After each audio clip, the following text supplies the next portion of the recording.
capítulo 2 de esta serie del libro de Romanos. Un libro, como lo hemos dicho y lo sabemos, muy interesante, lleno de sabiduría, de enseñanza, doctrina, escatología, de todo. Pero vamos a orar para poner este tiempo en manos de Dios, ¿les parece? Oremos. Padre bendito, Señor, gracias por este tiempo. Te doy gracias por la vida de cada uno de mis amigos, de mis hermanos aquí, Señor. Yo te pido que hoy seas con ellos, que seas preparando su corazón, que seas tú, Señor, quitando esas cicatrices en su corazón de duda, de miedo, de dolor. Que seas tú también, Señor, quitando esa venda de nuestros ojos, dándonos luz, Señor, que nos lleve a la santidad, que nos lleve al arrepentimiento, para poder glorificar y honrar tu nombre, Señor. Te doy gracias por tu palabra expresa en este libro, en esta carta, Señor.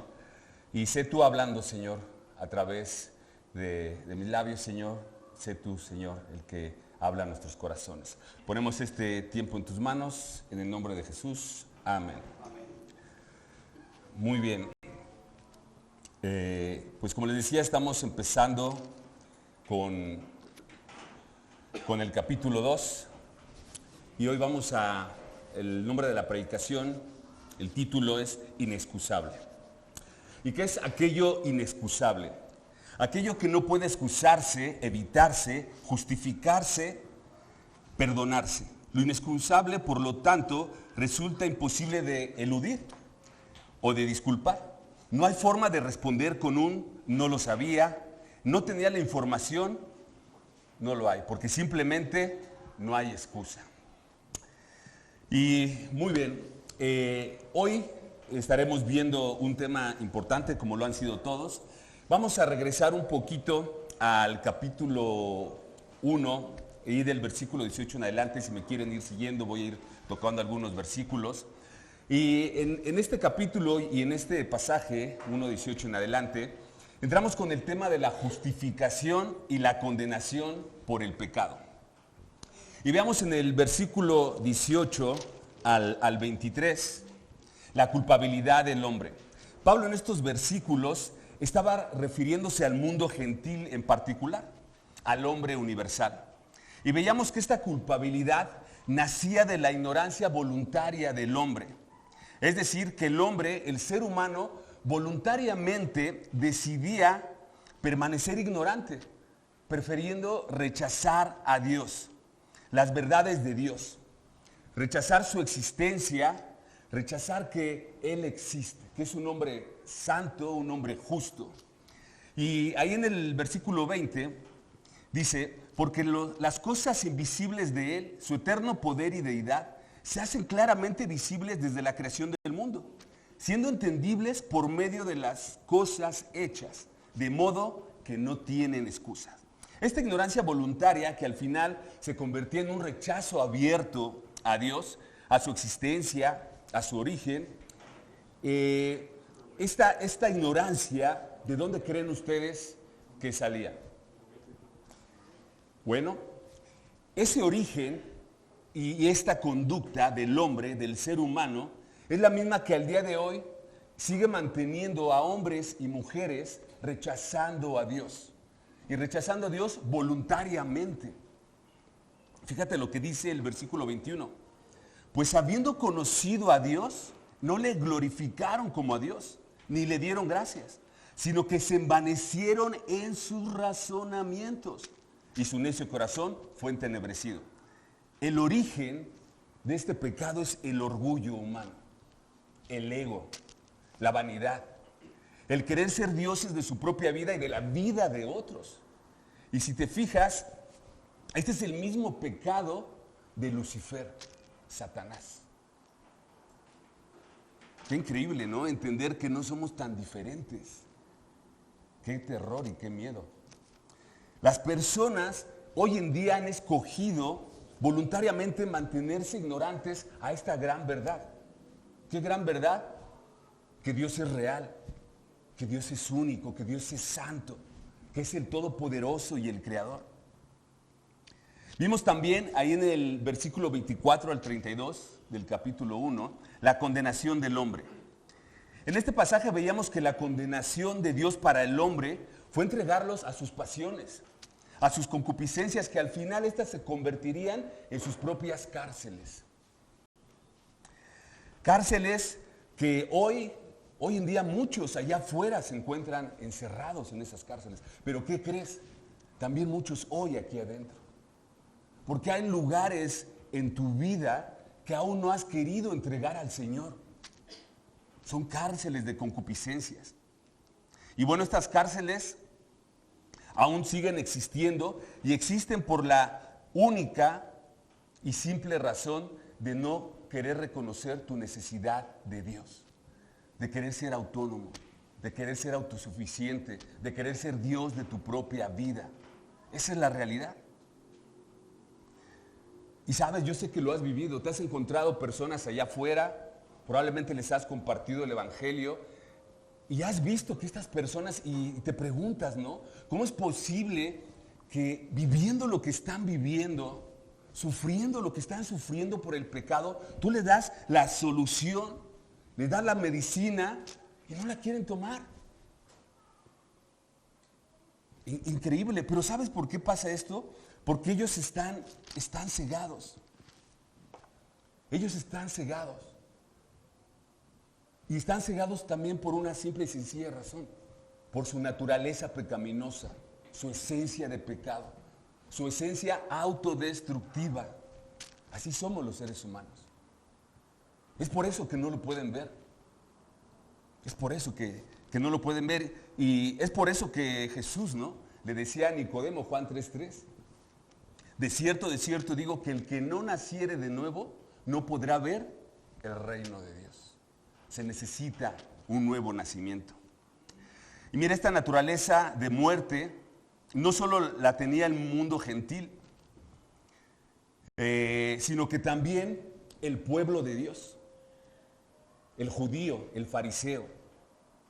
Y es precisamente aquí donde vamos a entrar en nuestro capítulo 2. Mira, Pablo, como te decía, venía hablando de la condenación de los gentiles, aquellos que conocían de la ley, los decretos, pero también hablaba a aquellos que no conocían de Dios. Pero como decíamos y empezábamos, aún así el hombre es inexcusable. No hay excusa, como lo leíamos. Fuera de esto, veíamos a Pablo, más bien, que él les hablaba y veíamos una lista, ¿no?, de cómo ellos se hacían ignorantes rechazando a Dios para vivir una vida llena de inmundicia, atestados de maldad, fornicaciones, lesbianismo, homosexualismo, perversiones. Por eso es que al final el Señor decidió entregarlos a su concupiscencia. Pero fíjate, Dios les advierte, ¿no?, una y otra vez al hombre, y fue lo que pasó y lo que nos relata Pablo, que Dios te advierte una y otra vez, pero cuando se da cuenta que tu necio corazón no entiende, entonces el Señor te dice, bueno, te gusta el lodo, ¿verdad? Pues revuélcate en el lodo. Y entonces llega el momento, y veíamos en las predicaciones pasadas, que el juicio de Dios es entonces entregarte a la inmundicia de tus pasiones. Y muchas veces decimos, pero ¿por qué estoy viviendo esto? ¿Por qué me pasa esto? Porque tú lo has decidido, porque tú lo quieres. Fíjate, para entrar ya al capítulo 2, fíjate ahí en el versículo 32 del capítulo 1, Pablo viene hablando con este grupo de personas, hablando al hombre universal, al gentil, pero aquí como que voltea su mirada y se dirige a otro grupo de personas. Y fíjate lo que dice en el último versículo, te lo va a leer en la Biblia de las Américas. Dice, los cuales, refiriéndose a este grupo de personas que va a hablar, dice, aunque conocen el decreto de Dios, que los que practican tales cosas son dignos de muerte, no solo las hacen, sino que también dan su aprobación a los que las practican. ¿Te das cuenta? Pablo también les hablaba a un grupo de personas que conocían los decretos de Dios. Y es aquí en adelante del capítulo 2, Pablo va a recurrir a una figura imaginativa una figura representante de un grupo de personas, que es la que va a hablar. Pero fíjate, este grupo, aunque utilice una figura para hablar de ellos, es un grupo que realmente existía. Es un grupo que los romanos, a quien va dirigida la carta, ellos conocían. ¿Quién crees que es este grupo?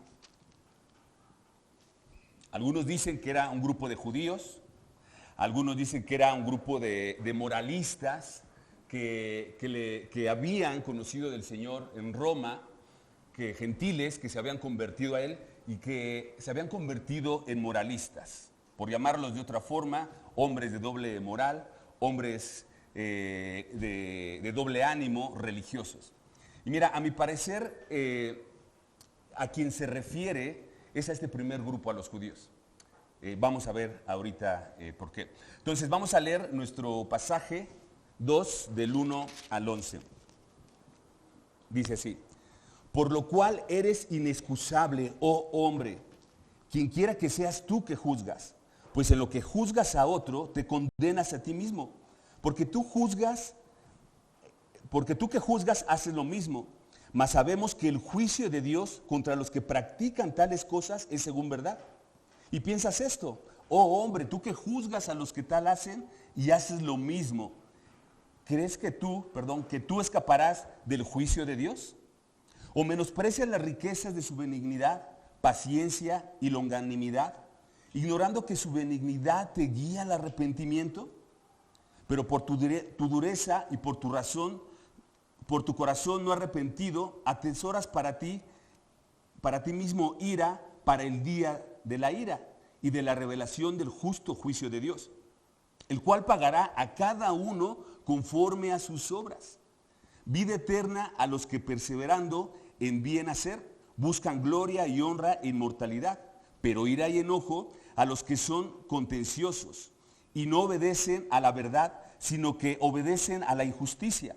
Tribulación y angustia sobre todo ser humano que hace lo malo, al judío primeramente y también al griego, pero gloria y honra y paz y todo el que hace lo bueno, al judío primeramente y también al griego, porque no hay acepción de personas para con Dios. Hasta ahí nuestro pasaje. Entonces, regresando ahí al versículo 1, dice: por lo cual eres inexcusable, oh hombre, quien quiera que seas tú que juzgas. Inexcusable. Este inexcusable es aquel que tenía el conocimiento de Dios, de sus decretos, de su ley, que incluso ejercía juicio sobre los demás, teniendo como verdad la justicia de Dios, pero que hacía lo mismo de aquello que él juzgaba. Por eso Pablo decía: pues en lo que juzgas al otro te condenas a ti mismo, porque tú que juzgas haces lo mismo. Por eso Pablo continúa, fíjate ahí en el versículo 2, dice: mas sabemos en plural que el juicio de Dios contra los que practican tales cosas es según verdad. Es decir, Pablo estaba hablando a un grupo o de un grupo que coincidía con su discurso, que coincidía con las verdades que Pablo estaba hablando. Y fíjate en el versículo 3, les dice: y piensas esto, oh hombre, tú que juzgas a los que tal hacen y hacen lo mismo, que tú escaparás del juicio de Dios. Aquí, si te fijas, Pablo vuelve a utilizar en esta segunda ocasión esta expresión, oh hombre. Pablo no se está refiriendo a una persona en particular con esta expresión, sino que con esta expresión se está refiriendo a este grupo de personas. Oh hombre, quien quiera que seas tú. Y aunque Pablo no lo dice ahí explícitamente que está hablando de los judíos, mira, acompáñame al versículo 17 de este mismo capítulo, y vamos a leerlo, se me hace muy bueno, vamos a leer del 17 al 24, no lo vamos a explicar, solamente lo vamos a leer. Fíjate lo que dice Pablo aquí: he aquí, tú tienes el sobrenombre de judío, y te apoyas en la ley, y te glorías en Dios, y conoces su voluntad, e instruido por la ley, apruebas lo mejor, y confías en que eres guía de los ciegos, luz de los que están en tinieblas, instructor de los indoctos, maestro de niños, que tienes en la ley la forma de la ciencia y de la verdad. Tú, pues, que enseñas a otro, ¿no te enseñas a ti mismo? Tú que predicas que no se ha de hurtar, ¿hurtas? Tú que dices que no se ha de adulterar, ¿adulteras? Tú que abominas de los ídolos, ¿cometes sacrilegio? Tú que te jactas de la ley, con infracción de la ley, ¿deshonras a Dios? Porque como está escrito, el hombre de Dios es blasfemado entre los gentiles por causa de vosotros. Es por eso y por este versículo que algunos piensan, algunos comentaristas, que a quien le habla es a los judíos. Pero mira, como dicen por ahí, ¿no? Haya sido el quien haya sido. La verdad es que gentiles, judíos, americanos, europeos, mexicanos, quien tú me digas, muchas veces somos hombres de doble moral. Muchas veces juzgamos algo y nosotros lo cometemos. Y somos muy duros a veces. Y nosotros estamos igual. Y es que estos hombres, estas personas pensaban que el juicio de Dios se basaba solo en el hecho de conocer o no los decretos y los mandamientos de Dios. Pensaban que Dios los iba a juzgar solamente por eso, si creías, o más bien si conocías o no conocías. Eso es lo que pensaba el judío, el fariseo. De tal forma que ellos se sentían probablemente inmunes y se sentían fuera de este grupo sobre el cual vendría la ira de Dios, que es lo que hablábamos en predicaciones pasadas.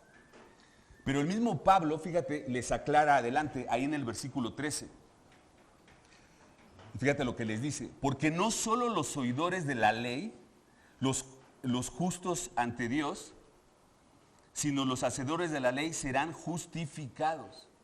Es decir, no solamente por oír, por conocer la ley, por enseñar la ley como lo hacían los judíos, los fariseos, estos iban a ser justificados. Sino ¿quiénes iban a ser justificados? Los hacedores de la ley serán justificados. Ahora, algo importante, aquí podríamos confundirnos. Decir, bueno, Luis, entonces, ¿la justificación viene por la ley, por las obras? No. Lo que Pablo está diciendo que aquel que expresa su conocimiento de Dios a través de las obras es el que va a ser justificado. De hecho, incluso es el que ya fue justificado en un pasado cuando reconoció su pecado y reconoció a Cristo como Salvador. Acompáñame a Efesios 2 del 8 al 9 y sabemos, ¿no? Y conocemos el versículo.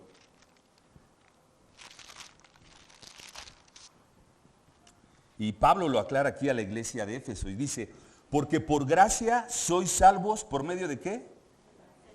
¿No dice de las obras? No, de la fe.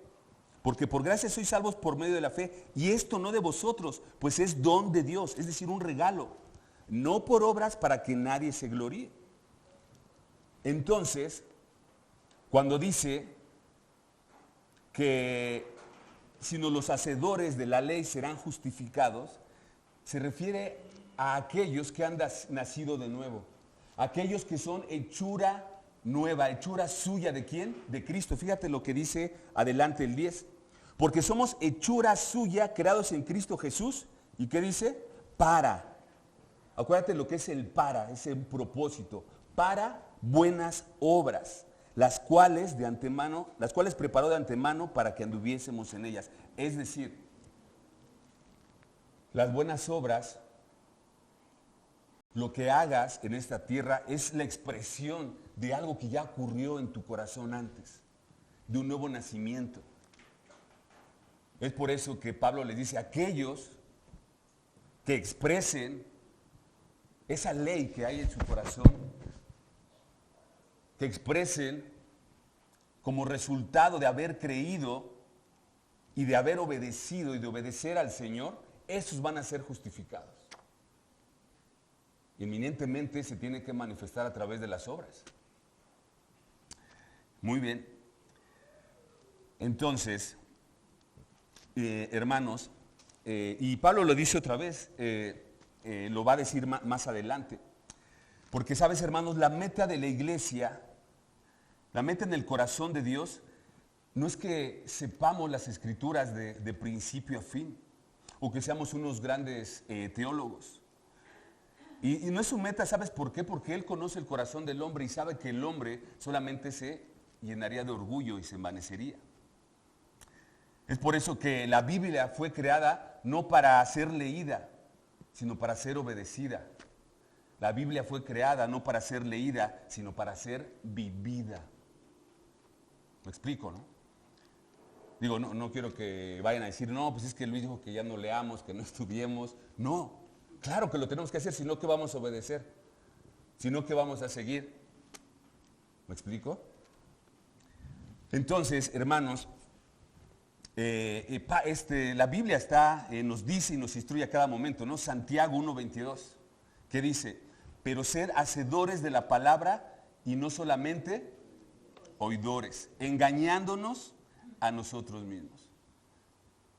¿Estás de acuerdo? ¿De qué nos sirve inflarnos la mente con tanta palabra, con tanto conocimiento, si de eso nada ponemos por obra, si nada practicamos? Decía W. Tozer en su libro El conocimiento de un Dios santo, decía esto: el leer y enseñar la Biblia no es un fin en sí mismo, sino un medio para que lleguemos a conocer a Dios. Ahí le puse un énfasis añadido, en la práctica y en el amor los unos con los otros. Así que, bueno, continuemos. Entonces, Pablo continúa describiendo a este grupo de personas y hoy lo hace en ese momento lo hace a través de unas preguntas. Versículo 4, fíjate lo que dice. O menospreciar las riquezas de su benignidad, paciencia y longanimidad, ignorando que su benignidad te guía al arrepentimiento. Es decir, estas personas menospreciaban, tenían por poco la bondad, la paciencia constante, longanimidad, la paciencia perseverante que tenía Dios para con ellos. Tanto que al ignorar su bondad y su paciencia, ignoraban que en esto había un propósito para ellos. Ese propósito era llevarlos al arrepentimiento, es decir, estos hombres eran dignos simpatizantes de lo que hoy se conoce como la hipergracia de Dios. No sé si lo has escuchado. La hipergracia de Dios, una enseñanza que hoy está en las iglesias de moda, es que puedes estirar tanto la gracia de Dios, tanto, es decir, por un lado estás agarrado de la gracia de Dios y te puedes estirar tanto para alcanzar el pecado, la mundanidad, tu carnalidad, porque al final pues dices, Dios es bueno, Dios es paciente, Dios tiene longanimidad. Entonces te estiras tanto que pretendes estirar la gracia de Dios para que te alcance y poder pecar tranquilo. Estos hombres estarían perfectos para esta corriente, ¿no? La hipergracia de Dios. Y qué gran error, mis hermanos, qué gran error, porque con Dios no podemos jugar. Y estos hombres eran así. Pero hoy nosotros, como creyentes, como cristianos, aún pensamos de esta manera. Y entonces, lo que hacemos es jugar con esa línea imaginaria que nos lleva a pecar. Y decimos, pero es que mira, es que no estoy pecando, mira, estoy caminando en la línea. Sí, me tambaleé un poco, pero mira, no estoy pasando del otro lado. Y te acercas tanto al pecado, cuando realmente lo que tendrías que hacer es metros y metros y kilómetros atrás, dar la vuelta y dar la espalda e irte. Eso es jugar con la gracia de Dios, con su amor. Y estos hombres, fíjate, Pablo les da una advertencia en el versículo 5. Dice, pero por tu dureza y por tu corazón no arrepentido, atesoras para ti mismo ira, para el día de la ira y de la revelación del justo juicio de Dios. Estos hombres pensaban que tal vez Dios no vería sus maldades. Pensaban que finalmente, como sabían los decretos y la ley de Dios, pues estaban excusados, ¿no? O sea, que realmente tenían esa excusa.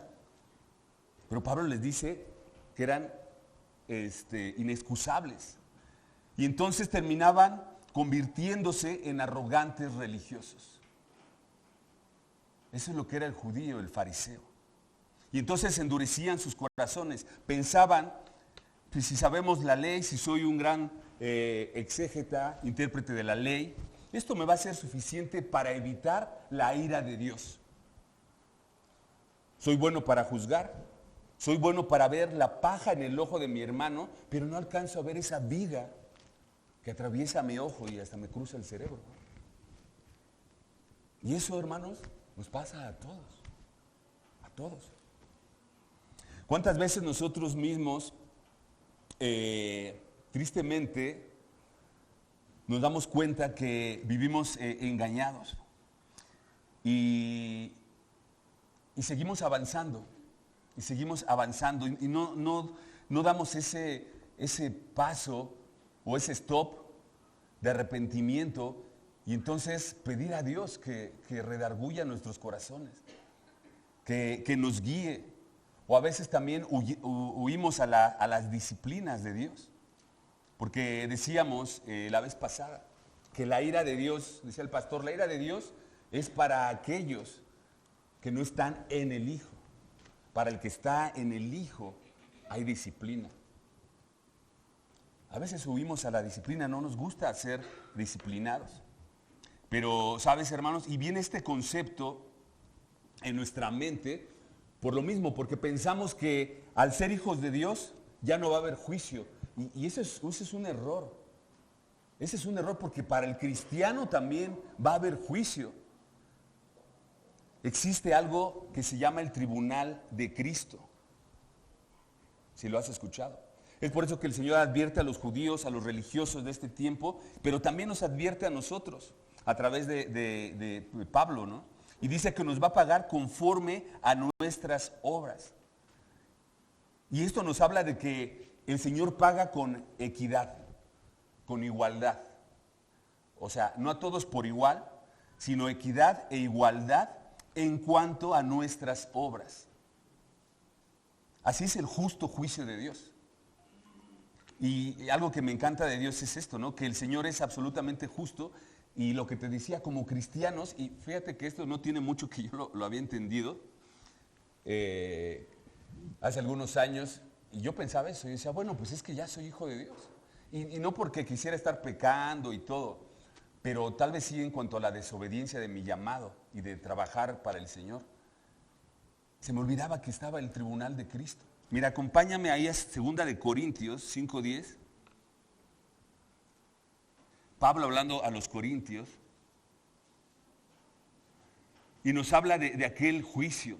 Y va a ser un juicio no para condenación, pero sí para vergüenza y exaltación. 2 de Corintios capítulo 5 versículo 10.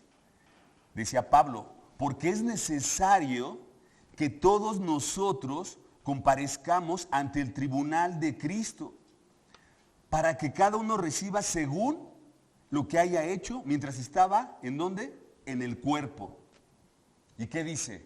Sea bueno o sea malo. Y es que de verdad, hermanos, inconscientemente, porque sé que a lo mejor no lo piensas, así me pasaba a mí, inconscientemente yo pensaba que ya no iba a ser juzgado porque el juicio solamente traía en mi mente el juicio para condenación y dije, pues ya estoy libre, ¿no? Estoy bajo la gracia y se acabó. Pero no, hermanos, vas a ser juzgado delante de Dios, vas a estar delante de Él y Él te va a juzgar conforme a tus obras. Y el Señor es tan hermoso que en su justo juicio te va a juzgar en base también a los dones que te dio. Es decir, a lo mejor si no tienes el don de enseñanza, pues no te va a juzgar porque no enseñas. Pero va a decir, oye, tú eres bien hablador y bien amiguero y con todo el mundo estás hablando y nunca hablaste de mí. Nunca predicaste el evangelio, te di ese don. Si eres un hombre que eres muy bueno para trabajar, que eres multitask, que te gustan las herramientas y todo, y no las pones al servicio de Dios, sobre eso te va a juzgar el Señor. Si eres un hombre, una mujer que te dio abundancia de recursos económicos y no eres parte de la obra de Dios, sobre eso te va a juzgar. ¿Cuáles son tus dones? Vamos a tener juicio, hermanos. Y bueno, Pablo le dice, continúa hablando a este grupo de personas, versículo 6. Dice, el cual pagará a cada uno conforme a sus obras. Fíjate, dice el versículo 7. Vida eterna a los que perseverando en bien hacer buscan gloria y honra e inmortalidad. Y aquí igual vamos al punto anterior, ¿no? Que vemos creo en el versículo 5, 4, no recuerdo. Vida eterna a los que perseverando en bien hacer buscan gloria y honra e inmortalidad.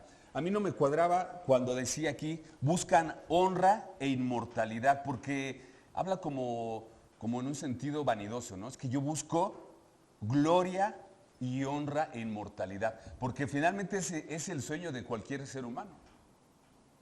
¿Es el sueño de quién? De Satanás.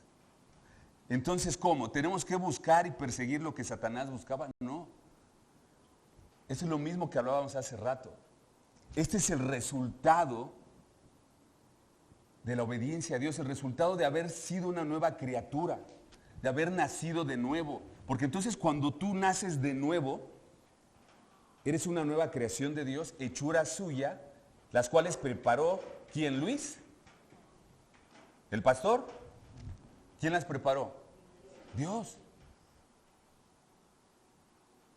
Y cómo el Señor, ¿no?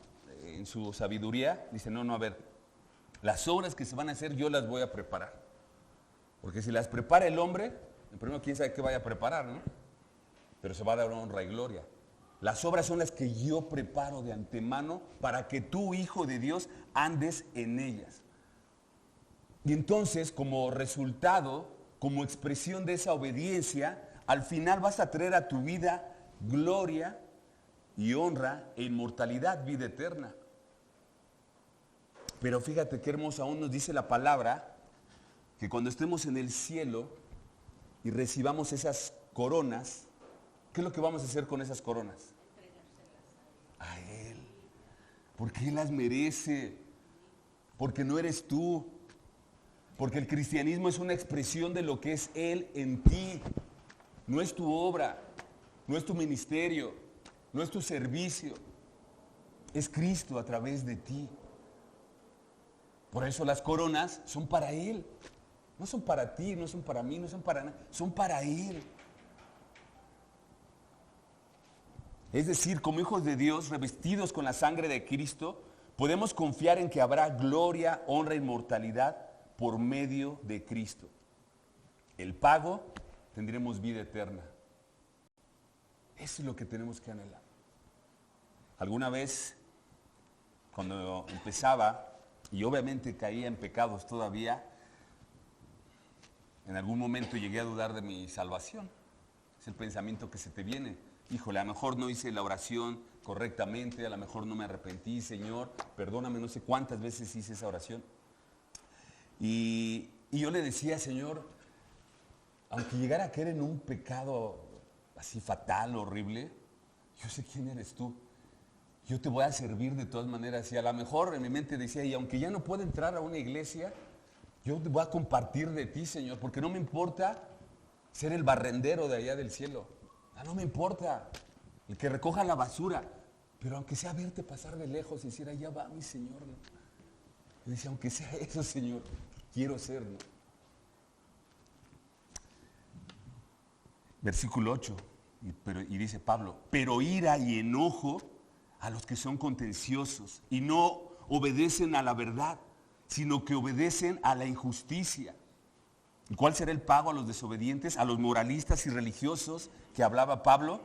Tribulación y angustia sobre todo ser humano que hace lo malo. El judío primeramente y también el griego. Pero por lo contrario dice Pablo, pero gloria y honra y paz a todo el que hace lo bueno, al judío primeramente y también al griego. Porque no hay acepción de personas para con Dios. Versículo 11. Y esto me encanta de Dios, este concepto de su justicia. Fíjate, dice el versículo que para los que hacen el mal, no importa su raza, no importa su etnia, no importa si es su pueblo amado o es el gentil, no importa. La justicia de Dios no tiene ninguna distinción. Fíjate, ¿recuerdas cuando nace la iglesia primitiva? y entonces son encomendados los discípulos a predicar el Evangelio. ¿Cuál era el mandato? Primeramente, ¿a quién? Al judío, ¿no? Y después a los gentiles. Ese era el mandato. Entonces, vemos que finalmente el pueblo de Dios era su pueblo amado. Y Él mandó a predicar el Evangelio primeramente al judío y después al griego. Pero me encanta ver que la justicia de Dios no es como la justicia humana y pervertida, porque regularmente cuando uno castiga a alguien, es más duro ¿con quién? Con el que no es de su familia, con el que no es su amigo. No tenemos gracia ni misericordia para con él, ¿no? Pero por lo contrario, si fuera alguien de nuestra familia, fuera nuestro amigo, nuestros hijos, tú sí tienes justicia, en tu justicia tú sí tienes distinción. Tú sí haces acepción de personas, yo sí hago acepción de personas. Pero la justicia divina de Dios no. Y es que Dios pues no es así. Fíjate, y a lo que iba con este punto, es que aún con su pueblo amado, si bien ofreció primero la salvación a su pueblo, de la misma forma también, primeramente, para ellos ofrece el juicio. Porque dice primeramente al judío y al griego. Entonces, para el Señor no hay acepción de personas. Y eso es lo hermoso que podemos ver en el Señor. Y de verdad, hermanos, si tú no te enamoras de Cristo, cuando entiendes estas verdades, cuando entiendes su corazón, quiere decir que hay algo mal en ti. Y en ese momento, cuando te des cuenta del amor de Dios, de su gracia, su benignidad, de la salvación, eso sin duda te tiene que llevar, y como lo leíamos hace rato, de su bondad, de su benignidad, de su longanimidad, de eso. Cuando no te das cuenta de eso, entonces, ¿qué pasa? Al final, lo que estás haciendo, estás rechazando esa paciencia y ese amor que tiene, que el objetivo de eso es llevarte al arrepentimiento. Y por lo contrario, haces lo que hacen estos de la hipergracia de Dios, ¿no? O sea, dices, oye, qué chido es Dios, ¿no? Qué buena onda. Me está llevando, me aguanta, ¿cómo me aguanta, no? Y por eso me estiro, porque mira, ahora voy por este pecado. Ay, no se ha roto, ¿no? La liga de la gracia. Ahora voy por este otro, ¿lo alcanzaré? ¿No lo alcanzaré? Y empezamos a estirar esa gracia, ¿no? Pensando que Dios es un bonachón, ¿no? Ah, Él me da chance. Ah, pues Él me perdona. No entendemos que eso lo hace como un fruto de amor para decir, híjole, ahí vas otra vez. Lo que dijiste que no ibas a hacer, ahí vas. Te da chance. Pero tú vuelves a estirarte, abusando del Señor, abusando de su amor. Pero bueno, sabemos que de Dios nadie se burla, hermano. Es por eso que hay que dar vuelta antes. Es por eso que hay que regresar. Y bueno, como conclusión, te doy 4 puntos. ¿Qué aprendemos de esto? Primer punto, somos inexcusables. Tú y yo y todo aquel que conoce los estatutos, los decretos y la ley de Dios, somos inexcusables, no tenemos excusa. Si bien Pablo se refería a este grupo, tal vez de judíos o de moralistas romanos, también nos habla de a ti y a mí. No hay excusa. 2, tengamos cuidado al juzgar. Y esto no quiere decir algo bien importante, que no se pueda señalar un pecado en la iglesia, que no le puedas señalar un pecado a tu hermano, a tu hijo, a tu esposa a ti. El punto y lo que hace la diferencia es la actitud y la motivación del corazón con que lo haces. Y decía, creo ahorita Fer, en el compartir en la alabanza, el juicio o los juicios o lo que señales y juzgues no debe ser para condenación, sino para bendición. Porque al final tú no juzgas. O sea, al final no lo haces con tus propios estatutos. sino lo haces con este libro. El que juzga es Dios, no eres tú. Pero sí es importante señalar el pecado. Porque en algunas iglesias también dicen, bueno, es que no juzgues. Dios dice que no debes juzgar. Mentira. Ahí en 1 Corintios capítulo 6, no recuerdo el versículo, creo. Pablo les dice, ¿qué no sabemos que nosotros juzgaremos? Juzgaremos al mundo e incluso a los ángeles. A lo que voy con esto es que tenemos que señalar el pecado en amor, con gracia. Porque también decía Pablo a los Corintios, ¿no? Que miremos cómo andamos caminando, no vaya a ser que nosotros mismos resbalemos.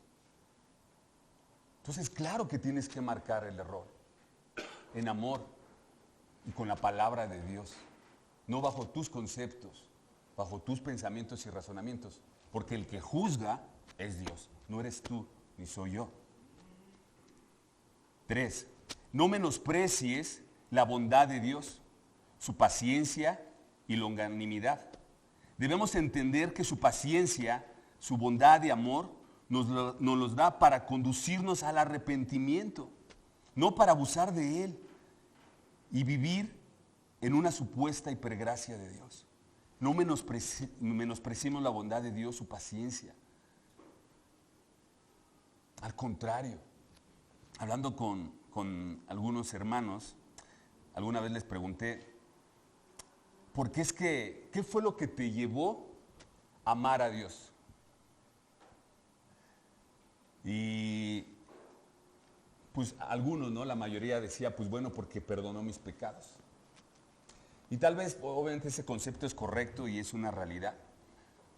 Pero cuando lo haces a la ligera, dices, sí, Señor, perdóname, te arrepientes, en el momento en que lo recibiste en tu corazón.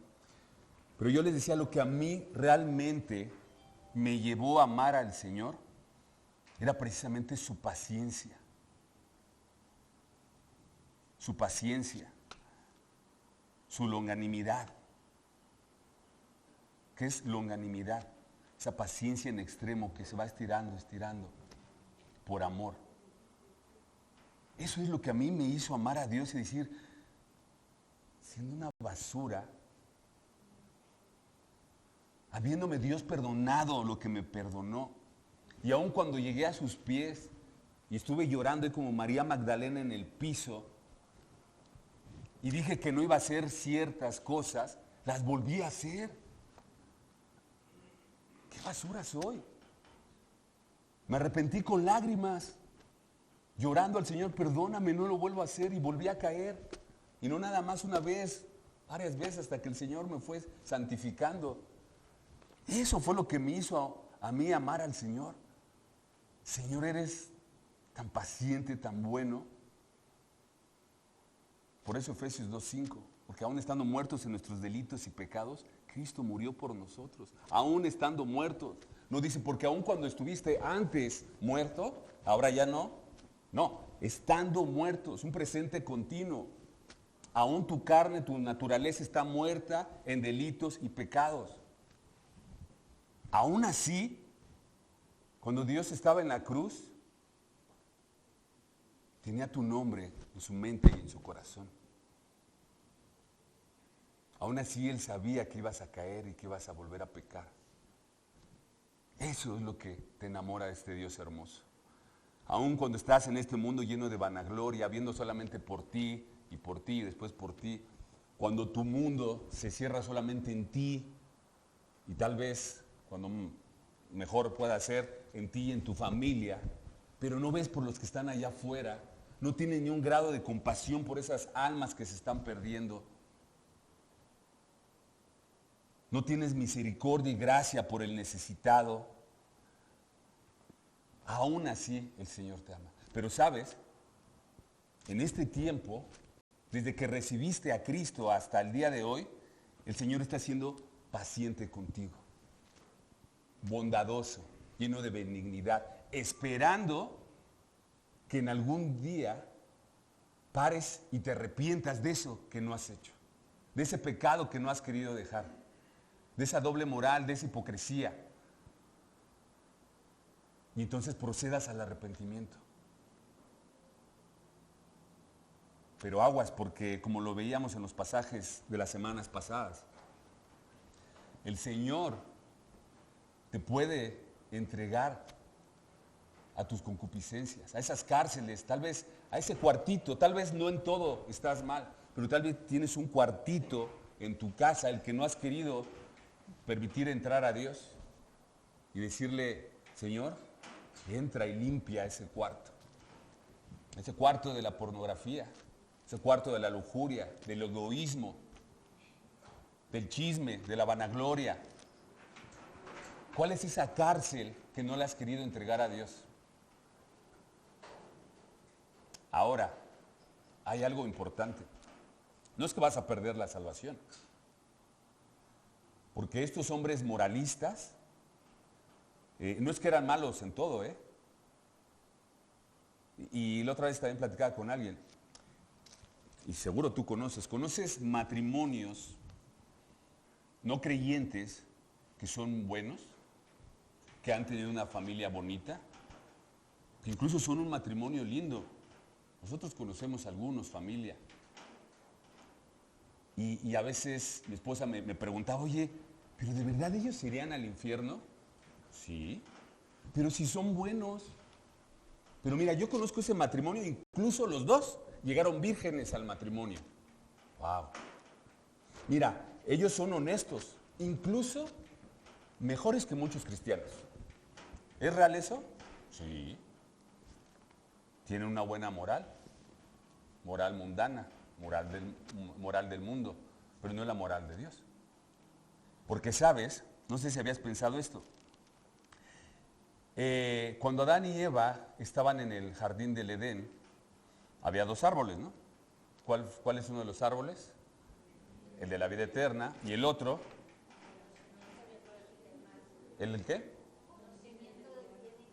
Exacto. ¿Del mal nada más? No, del bien. O sea, ese fruto que comieron, también había el bien. O sea, el ser humano también sabe hacer el bien. Pero entonces, si sabe hacer el bien, ¿por qué se va a condenar y se va a ir al infierno con su moralidad humana?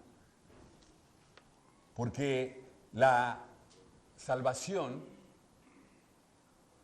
no es del bien o del mal. La salvación que Dios nos ofrece a través de Cristo es de esa muerte espiritual que tenemos. Es de la muerte espiritual. Puede ser bueno en términos humanos, pero separado de Cristo. Cristo no habita en ti. Estás muerto espiritualmente. ¿Me explico? Entonces la salvación o la muerte del hombre es porque estás muerto espiritualmente. Cristo no habita en ti. Y te podrás ir al infierno con tus buenas obras porque Cristo no habita en ti. Entonces tienes que nacer de nuevo, tiene que cambiar tu naturaleza para que entonces sea Cristo en ti. Muy bien. El 4. No hagamos acepción de personas en nuestro corazón. Busquemos la justa justicia de Dios en todo lo que hagamos. Seamos imparciales, seamos como Cristo. Familia, busquemos tener el corazón de Dios, el corazón de Cristo. Y sabes, sí se puede.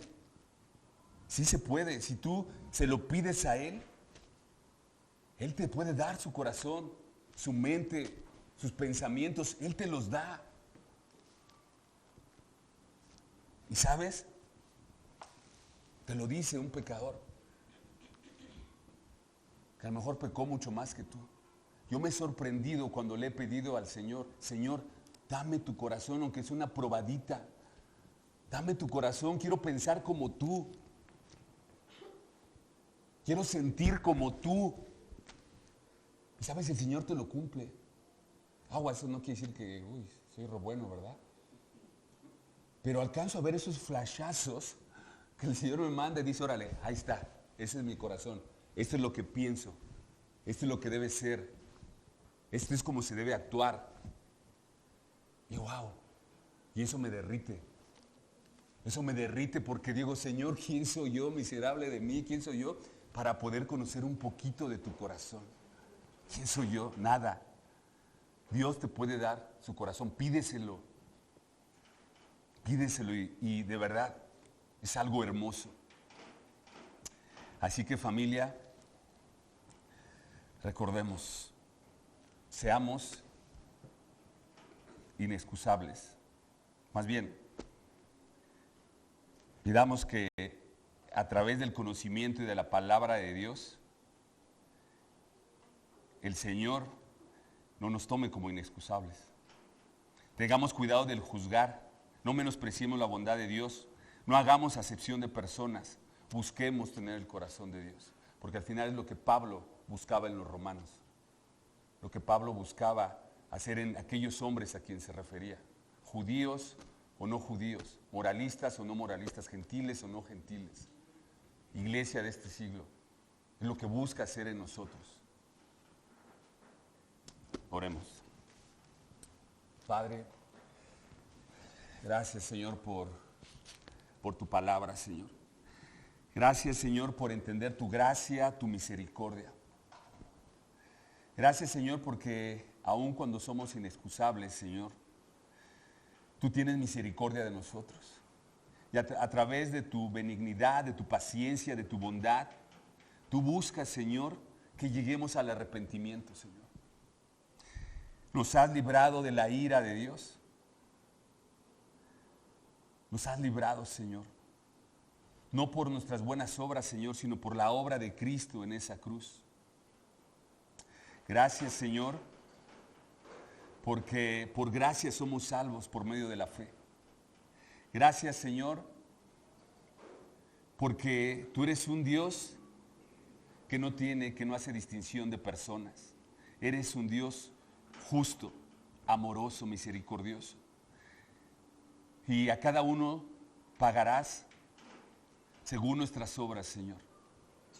Danos un corazón nuevo, un corazón de carne, un corazón que permita expresar tu vida en nosotros. Un corazón que refleje a Cristo nuestro Señor. Un corazón que nos lleve, Señor, al arrepentimiento, porque necesitamos de ti, Señor. Gracias, Padre, por esta carta, por esta epístola a los romanos, Señor, porque sin duda habla directamente a nuestro corazón, a nuestro pecado, a nuestra naturaleza. Nos hace entender, Señor, que necesitamos de ti día a día, porque sin ti somos nada, Señor. Gracias, Padre. Gracias por lo que hablaste a través de tu palabra y por lo que hoy nos hace bien, Señor. Escuchar, entender, arrepentirnos y hacer un cambio, Señor, en nuestro corazón.